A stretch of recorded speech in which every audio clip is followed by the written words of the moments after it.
ಮನೆಯಲ್ಲಿ ಬೆಳ್ಳಿ ಪಾತ್ರೆಗಳು ಅಥವಾ ಬೆಳ್ಳಿ ಸಾಮಾನುಗಳೇನಾದ್ರೂ ಇದ್ರೆ ಕೆಲವೊಂದ್ಸರಿ ತುಂಬಾ ಬೇಗನೆ ಕಪ್ಪಾಗ್ಬಿಡುತ್ತೆ ಅಲ್ವಾ. ನಾವು ಯೂಸ್ ಮಾಡದೇ ಇದ್ರೂ ಕೂಡ ಕಪ್ಪಾಗಿರುತ್ತೆ. ಅದನ್ನ ಕ್ಲೀನ್ ಮಾಡೋದಕ್ಕೆ ಇವತ್ತೊಂದು ಸಿಂಪಲ್ ಟಿಪ್ಸ್ ಅನ್ನ ಹೇಳ್ತಾ ಇದ್ದೀನಿ. ತುಂಬಾ ಈಸಿ ಆಗಿರೋ ಟೆಕ್ನಿಕ್. ತುಂಬಾ ಈಸಿಯಾಗಿ ನಾವು ಆ ಕಪ್ಪಾಗಿರುವ ಬೆಳ್ಳಿ ಪಾತ್ರೆನ ಕ್ಲೀನ್ ಮಾಡ್ಕೊಳ್ಬಹುದು. ಹಾಯ್ ಫ್ರೆಂಡ್ಸ್, ಇದು ನಿಮ್ಮ ಕನ್ನಡ ಟಿಪ್ಸ್ ಲೋಕ. ನನ್ನ ಈ ಚಾನಲ್ನಲ್ಲಿ ನೀವು ಬೇರೆ ಬೇರೆ ರೀತಿಯ ಟಿಪ್ಸ್ಗಳನ್ನು ನೋಡ್ಬೋದು. Kitchen tips, health tips, cleaning tips, ಹಾಗೆ ಬ್ಯೂಟಿ ಟಿಪ್ಸ್. ಅದೇ ರೀತಿಯಲ್ಲಿ ನಿಮ್ಮ ಹಣ ಮತ್ತೆ ಸಮಯದ ಉಳಿತಾಯ ಮಾಡೋಕೆ ಬೇರೆ ಬೇರೆ ರೀತಿಯ ಟಿಪ್ಸ್ಗಳನ್ನು ನೋಡಬಹುದು. ಈ ಎಲ್ಲ ವಿಡಿಯೋಗಳನ್ನು ನೋಡ್ಬೇಕಂತ ಹೇಳಿದ್ರೆ ನೀವು ಮಿಸ್ ಮಾಡದೆ ನನ್ನ ಚಾನಲ್ನ ಸಬ್ಸ್ಕ್ರೈಬ್ ಮಾಡಿ ಹಾಗೆ ಬೆಲ್ ಐಕಾನ್ ಕ್ಲಿಕ್ ಮಾಡೋದನ್ನ ಮರಿಬೇಡಿ. ನಾವು ನಾರ್ಮಲ್ ಆಗಿ ಡೈಲಿ ವಾಶ್ ಮಾಡಿದ್ರು ಕೂಡ ಅದು ಕಪ್ಪಾಗೋದು ಹಾಗೆ ಆಗತ್ತೆ. ಅದನ್ನ ಕ್ಲೀನ್ ಮಾಡೋದು ಹೇಗೆ ಅನ್ನೋದನ್ನ ಈಗ ತೋರಿಸ್ತೀನಿ. ಫಸ್ಟಿಗೆ 1 ಚಮಚ ಆಗುವಷ್ಟು ಕಾರ್ನ್ ಫ್ಲೋರನ್ನು ನಾನು ಒಂದು ಬೌಲ್ಗೆ ಹಾಕ್ಕೊಳ್ತಾ ಇದ್ದೀನಿ. ಇದಕ್ಕೆ ಇವಾಗ ಸ್ವಲ್ಪ ನೀರು ಹಾಕ್ಕೊಳ್ಬೇಕು, ಜಾಸ್ತಿ ಬೇಕಾಗಲ್ಲ. ಒಂದು ಅರ್ಧದಿಂದ 3/4 ಸ್ಪೂನ್ ಆಗುವಷ್ಟು ಹಾಕಿದರೆ ಸಾಕು. ಇದು ಪೇಸ್ಟ್ ಥರ ಆಗಬೇಕು. ಅಷ್ಟು ನೀರು ಹಾಕ್ಕೊಂಡು ಚೆನ್ನಾಗಿ ಮಿಕ್ಸ್ ಮಾಡಬೇಕು, ಏನು ಗಂಟೆಲ್ಲ ಇಲ್ಲದೆ ಇರೋ ಥರ. ತುಂಬ ನೀರಾದರೆ ಕೂಡ ಚೆನ್ನಾಗಾಗೋದಿಲ್ಲ. ಈ ಥರ ಸ್ವಲ್ಪ ಗಟ್ಟಿಯಾಗಿ ಸ್ವಲ್ಪ ದಪ್ಪ ಆಗಿ ಇರಬೇಕಿದು. ಈ ಥರ ನಾವೇನು ಪೇಸ್ಟ್ ಮಾಡ್ಕೊಂಡಿದ್ದೀವಿ ಅಲ್ಲ, ಇದನ್ನು ನಾವು ಬೆಳ್ಳಿ ಪಾತ್ರೆ ಯಾವುದು ಕ್ಲೀನ್ ಆಗಬೇಕು ಅದಕ್ಕೆ ಹಚ್ಚಬೇಕು ಚೆನ್ನಾಗಿ.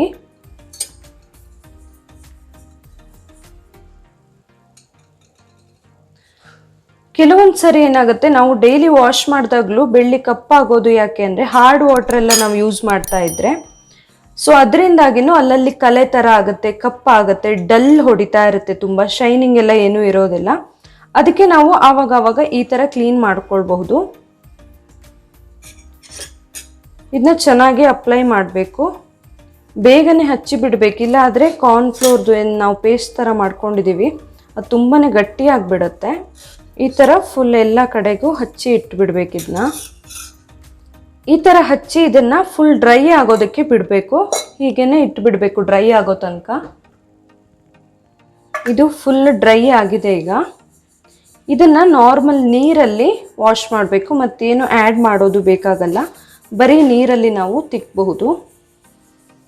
ನೋಡಿ ಎಷ್ಟು ಕಲೆ ಎಲ್ಲ ಇತ್ತು, ಕಪ್ಪು ಕಪ್ಪಾಗಿತ್ತು, ಫುಲ್ ಡಲ್ ಹೊಡಿತಾ ಇತ್ತು. ಎಲ್ಲವೂ ಕೂಡ ಎಷ್ಟು ಕ್ಲೀನ್ ಆಗಿದೆ ಅಂತ ಹೇಳಿ. ಫುಲ್ ಶೈನಿಂಗ್ ಬರುತ್ತೆ, ಹಾಗೆಯೇ ಕಪ್ಪು ಕಲೆ ಥರ ಆಗಿದೆ. ಹಾರ್ಡ್ ವಾಟರ್ ಕಲೆ ಎಲ್ಲ ಇದ್ದರೆ ಎಲ್ಲವೂ ಕೂಡ ಕ್ಲೀನ್ ಆಗುತ್ತೆ. ತುಂಬ ಈಸಿಯಾಗಿ ನಾವು ಕ್ಲೀನ್ ಮಾಡ್ಕೊಳ್ಬಹುದು. ಈ ಥರ ಬೆಳ್ಳಿ ಪಾತ್ರೆಗಳು, ಈ ಥರ ಏನಾದರೂ ದೀಪ ಎಲ್ಲ ಇದ್ದರೆ, ಹಾಗೆಯೇ ಅರಿಶಿನ ಕುಂಕುಮದ ಬಟ್ಲು ಅಥವಾ ಲೋಟ ಯಾವುದೇ ಇರಲಿ, ಗೆಜ್ಜೆ, ಕಾಲ್ಗೆಜ್ಜೆ ಎಲ್ಲ ಇದ್ದರೂ ಕೂಡ ಎಲ್ಲವನ್ನು ನಾವು ಇದೇ ಥರದಲ್ಲಿ ಕ್ಲೀನ್ ಮಾಡ್ಕೊಳ್ಬಹುದು. ತುಂಬಾ ಈಸಿಯಾಗಿ ಕೂಡ ಕ್ಲೀನ್ ಮಾಡಬಹುದು. ಈ ವಿಡಿಯೋ ನಿಮಗೆ ಇಷ್ಟ ಆಗಿದ್ರೆ ನನ್ನ ಚಾನಲ್ನ ನೀವಿನ್ನು ಸಬ್ಸ್ಕ್ರೈಬ್ ಮಾಡಿಲ್ಲ ಅಂದರೆ ಸಬ್ಸ್ಕ್ರೈಬ್ ಮಾಡಿ, ಹಾಗೆ ಬೇರೆಯವರಿಗೆ ಕೂಡ ಶೇರ್ ಮಾಡೋದನ್ನು ಮರಿಬೇಡಿ. Thank you.